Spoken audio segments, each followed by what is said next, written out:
Dos platges, una de Benicarló i una altra de Peníscola, al Baix Maestrat, s'han tancat al bany per contaminació d'aigües fecals.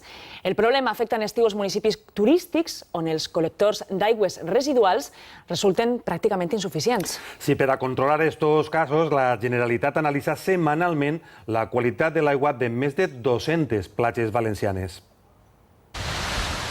Millor quedar-se en terra. Cap banyista ha volgut avui posar el peu en l'aigua. El año pasado ya hubo lo del cierre, pues desconfianza. Les proves analítiques han detectat aigües fecals. La causa, les pluges i l'augment de població en temporada estival que fan insuficients els col·lectors. L'acumulació de tota l'aigua de pluvials que hi ha al poble, mesclada en la de fecals, que no és absorbida pels col·lectors, pels impulsors que va allà, i desborde. El problema s'ha repetit a Peníscola, on han hagut de tancar esta platja durant més d'una setmana. Soy bastante respetuoso con las informaciones, no he entrado, no me he atrevido. S'han sellat tots els vertits que hi havia algun edifici que vertia les pluvials. La platja reobrirà demà. A Benicarló encara hauran d'esperar. Mala sensación, claro, porque de lo que se trata es de que esté arreglada para poder bañarnos. Per a controlar estos casos, la Generalitat analitza setmanalment durant juliol i agost la qualitat de l'aigua de més de 200 platges valencianes.